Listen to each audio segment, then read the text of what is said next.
Hello friends, रेखा Singh channel में आपका स्वागत है। जय भीम, नमो बुद्धाय।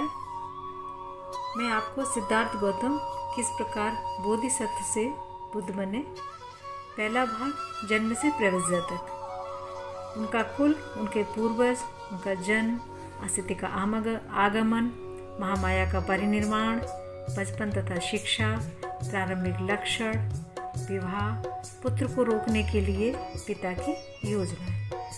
तो इस तरह से मैं आपको बता चुकी हूँ पहले वीडियो द्वारा। अब मैं आपको बताने वाली हूँ राजकुमार को जीत पाने में स्त्रियाँ सफल हुई या विफल। ये अब आप कहानी सुन के आपको पता लग जाएगा। उदाई की ये शब्द सुनकर स्त्रियों के मन में उत्तेजना पैदा हो गई। जो उदाई ने उनके अंदर जोश भरा था, तो उससे वो बड़ी खुश हो गई और उनके अंदर एक उत्साह बढ़ गया कि हमें पूरी तरह से इजाज़त मिल गई है सिद्धार्थ को अपने वश में करने की। तो उन्होंने तरह तरह की अदाएँ दिखाई, तरह तरह के लोभ प्रलोभन दिखाए सिद्धार्थ को अपनी तरफ आकर्षित करने के लिए। लेकिन परिवार के पुरोहित उदाई के नियंत्रण और राजकुमार के कोमल स्वभाव द्वारा प्रेम मद की शक्ति के कारण उन्होंने पुनः स्वविश्वास प्राप्त कर लिया। तब स्त्रियां अपने काम में लग गईं और कुमार की स्थिति ऐसी कर दी जैसे हिमालय के जंगल में विचरते हुए हथनी समूह के से घिरे हुए हस्तगज की होती है। यानी उनके आसपास चारों तरफ वो सुंदरियाँ मंडराने लगीं और उनको अपने तरह तरह की कलाएं दिखाने लगी, अपने वश में करने की अदाएं। कोई उनके सामने नृत्य कर रही हैं। मतलब जिस तरह से एक आम आदमी इंसान को अपने वश में करने की कुछ में होती हैं ये इस तरह की हरकतें, तो वो उसी तरह की वो सारी लड़कियां थीं, सुंदरियां थीं, षोडशियां जिनको कह रहे हैं। तो उन्होंने हर तरह की चाल चल के उनको अपने वश में करने की कोशिश की। कोई उनके हाथों को पकड़ रहा है, कोई उनको गुदगुदी कर रहा है, कोई अपने सुंदर केशों को उनके ऊपर झटक रही हैं, कोई उनको अपनी गोदी में लेटा लेती हैं, कोई खुद उनकी गोद में लेट जाती हैं। मतलब उन्होंने हर तरह के उपाय कर लिए, लेकिन उनको ये उपाय करते करते ऐसा महसूस होने लगा था कि सिद्धार्थ बस में नहीं आने वाले। जितना हो सकता था उन सुंदरियों ने करने की कोशिश की, तरह तरह के उनको उदाहरण पेश किए। तो इस तरह से कुमार को अपने बस में करने में वो विफल होती नजर आ रही थी।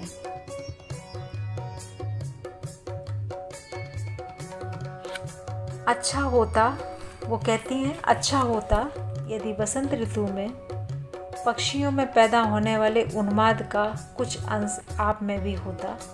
जब वो विफल हो गई तो इस तरह से बातें करने लगी और यह अपने आप में एक विचारशील व्यक्ति जैसे विचार ना होते, जो सदा यही विचरता रहता हो कि वह कितना बुद्धिमान है।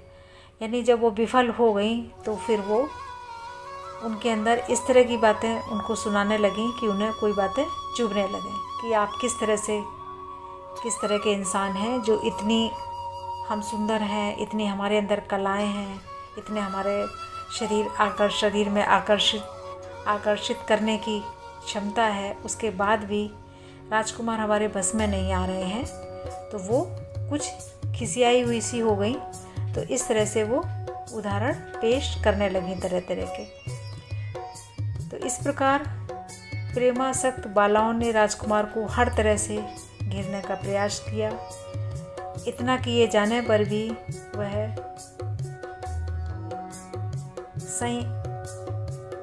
संयतेंद्रिय संयतेंद्रिय ना प्रसन्न हुआ। यानी वो उनके अंदर इतनी शक्ति थी कि उनको कोई डिगा नहीं सकता था। चाहे कितनी रूप की बला उनके सामने आ जाए, उन पे किसी भी का भी कोई असर नहीं पड़ा। ना वो मुस्कराए, ना उनको स्पर्श किया। वो बस देख रहे थे कि ये सब मेरे साथ क्या कर रही हैं या क्या हो रहा है ये मेरे आसपास। वो हैरान थे बस। तो उनकी वास्तविक अवस्था को देखकर राजकुमार ने बिना विचलित हुए एकाग्रचित होकर विचार किया। इन स्त्रियों में ऐसी क्या कमी है कि ये इतनी भी कल्पना नहीं कर सकती हैं कि यौवन अस्थिर है। ये सिद्धार्थ अपने अंदर सोच रहे हैं कि इन स्त्रियों में ऐसी क्या कमी है कि ये इतनी भी कल्पना नहीं कर सकती कि यौवन अस्थिर है।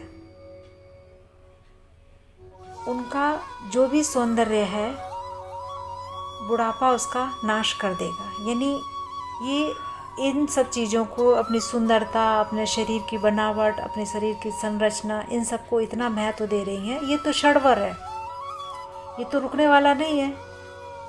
ये तो समय समय पर बिल्कुल ख़राब होने वाली चीज़ है और ये इसको इतना महत्व दे रही हैं।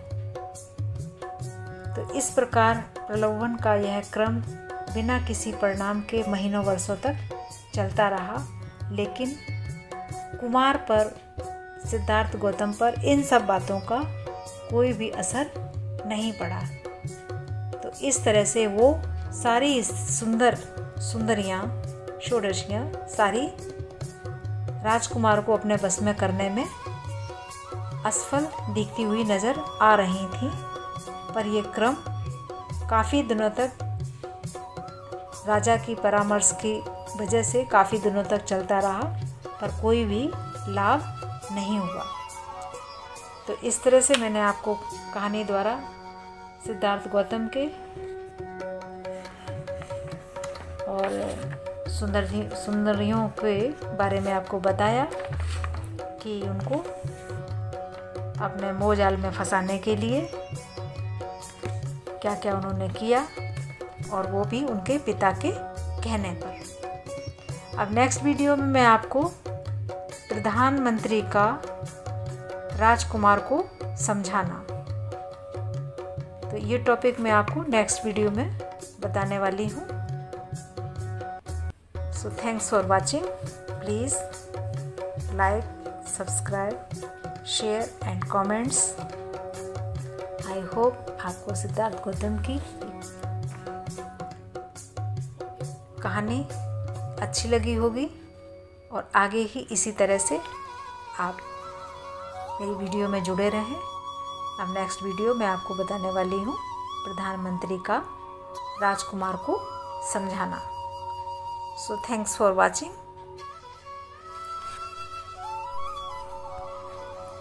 Thanks for watching. Please like, share, comments and subscribe.